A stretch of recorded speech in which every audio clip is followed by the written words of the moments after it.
Bismillahirrahmanirrahim. Assalamualaikum warahmatullahi wabarakatuh. Bagaimana kabarnya semua? Semoga selalu dalam keadaan sehat ya. Pada pelajaran fikih kali ini kita masih melanjutkan materi yang kemarin. Submateri kali ini yaitu Ihyaul Mawat. Ada yang sudah tahu apa itu Ihyaul Mawat? Ya, Ihyaul Mawat itu membuka lahan mati. Maksudnya apa membuka lahan mati? Langsung saja ya.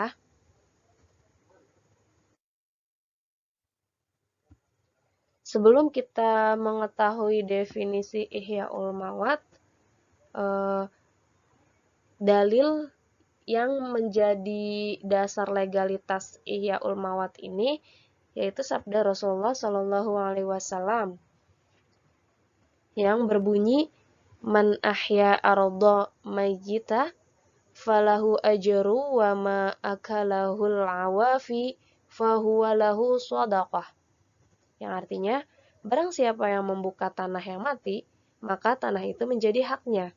Kalau burung dan binatang memakannya, maka menjadi sodakohnya. Hadis riwayat An-Nasai. Dan Rasulullah juga bersabda, man ahya ardham mayyitah fahiyalahu falaisa li'irqi zalimin haqq. Barang siapa yang menghidupkan tanah mati, maka tanah itu menjadi haknya. Orang yang mengalirkan air dengan zalim tidak mempunyai hak. Nah, maksudnya apa sih menghidupkan tanah yang mati? Jadi, arti dari Ihya'ul Mawat itu, Ihya'ul Mawat berasal dari dua kata, Ihya dan Mawat. Apa itu Ihya? Ihya itu membuat sesuatu menjadi hidup. Sedangkan Mawat yaitu lahan yang mati. Jadi, membuat lahan yang mati menjadi hidup. Apa sih maksudnya? Maksudnya mengolah atau menghidupkan lahan yang mati.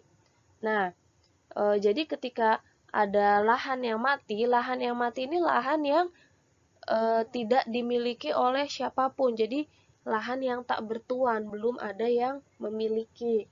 Nah, ketika lahan ini tidak ada yang memiliki, tidak ada yang memanfaatkan, belum dimanfaatkan oleh orang lain, maka boleh menghidupkannya. Setiap orang Islam dianjurkan untuk menghidupkan lahan yang mati. Nah, menurut Imam Zarkashi, secara umum lahan dibagi menjadi tiga, yaitu mamlukah. Apa itu mamlukah? Mamlukah itu lahan yang dimiliki seorang dengan cara pembelian atau dari hasil pemberian orang lain. Jadi orang itu memiliki lahan yang mati, lahan yang belum ada, lahan yang masih kosong ini dari cara dibeli. Jadi berarti sebelumnya udah ada yang punya, kemudian dia beli, atau bisa juga diberikan, dikasih dari orang lain. Itu cara memiliki lahan yang mati, yaitu mamlukah. Nah, yang kedua, mahbusah. Apa itu mahbusah? Yaitu lahan yang tidak bisa dimiliki baik karena terkait dengan kepentingan umum, seperti apa contohnya? Seperti jalan raya, masjid, atau kepentingan individu, seperti barang wakaf. Jadi, lahan mahbusah ini nggak bisa dimiliki, kayak jalan raya kan, walaupun itu tidak bertuan, tidak ada yang memiliki, tapi kan itu kepentingan umum untuk lewat orang, tidak bisa tiba-tiba kita pakai untuk membangun rumah. Nah, begitupun dengan barang wakaf milik individu yang sudah diwakafkan untuk orang. Nah, yang ketiga ada munfakah. Apa munfakah? Yaitu lahan yang tidak terkait dengan kepentingan umum atau kepentingan individu. Nah, lahan mati yang bisa dimiliki dengan cara Ihya'ul Mawat nih, munfakka. Jadi nggak ada yang punya baik kepentingan umum maupun kepentingan individu. Jadi dia bisa dimiliki dengan cara Ihya'ul Mawat. Nah, kemudian struktur Ihya'ul Mawat. Nah, struktur Ihya'ul Mawat ini ada 3 rukunnya. apa aja? Yang pertama itu muhyi. Apa sih muhyi? Muhyi itu orang yang akan melakukan ihyaul mawat, yang akan memanfaatkan atau mengelola lahan yang mati. Jadi muhyi ini orangnya ya. Sedangkan yang kedua ada muhya. Apa muhya? Muhya ini lahan mati yang akan diolah atau dihidupkan dengan cara proses ihyaul mawat. Nah, kalau muhyi ini orangnya, kalau muhya ini lahan matinya. Nah, muhyi ini orang yang akan melakukan ihyaul mawat ini harus Islam kalau di lahan kalau berada di daerah Islam. Itu menurut mazhab Syafi'i. Sedangkan kalau pendapat lain, kafir zimmi juga berhak menghidupkan lahan mati karena sama seperti pemindahan kepemilikan yang lain, tidak membedakan antara muslim dan non-muslim. Orang yang melakukan ihyaul mawatnya ini. Nah, kalau muhya ada beberapa syarat. Yang pertama, itu belum pernah dimiliki seseorang di era Islamiyah. Apa di era Islamiyah itu maksudnya pada saat Rasulullah setelah diangkat menjadi Rasul. Nah, yang kedua, tidak berada di sekitar lahan hidup. Nah, lahan yang berada di sekitar lahan hidup disebut juga harim. Contoh, harim ini itu sesuatu yang dibutuhkan untuk kesempurnaan sesuatu yang lain. Contohnya tuh kayak halaman rumah. Halaman rumah itu kan dibutuhkan karena adanya rumah. Jadi tidak mungkin bisa membangun di halaman rumah milik orang lain. Nah, tidak mungkin bisa memanfaatkan halaman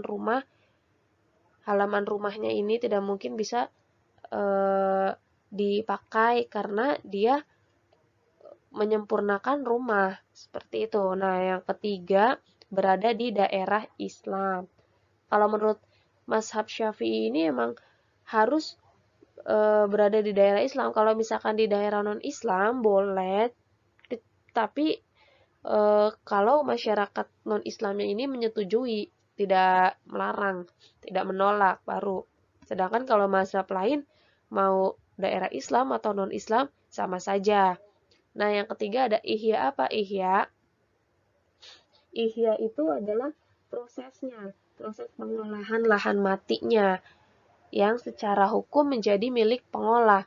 Nah, proses ihyaul mawat ini menurut mazhab Syafi'i bisa salah satu dari 7 proses. Yang pertama itu membuat sumber air jika penyebab lahan mati karena tidak ada air.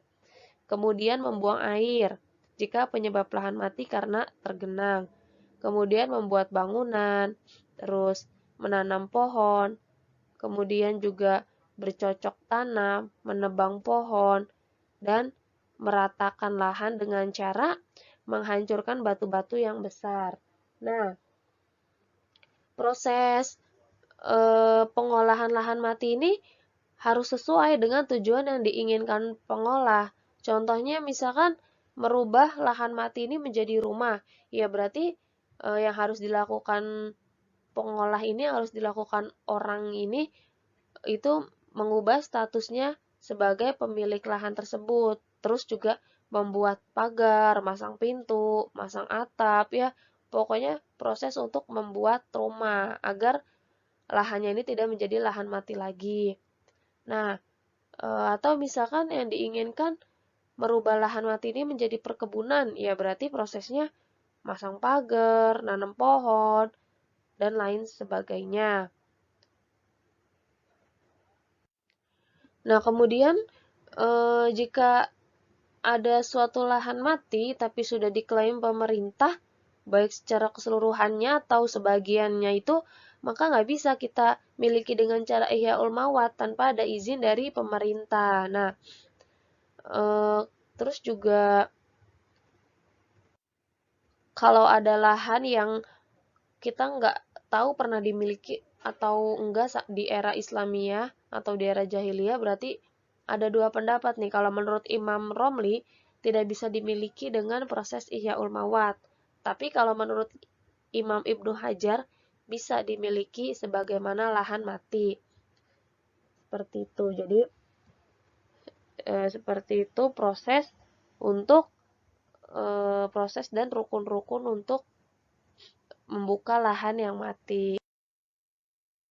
Ya, sampai di sini dulu pembahasan kita kali ini. Jika ada kesalahan pengucapan kata atau kalimat mohon dimaafkan ya. Wassalamualaikum warahmatullahi wabarakatuh.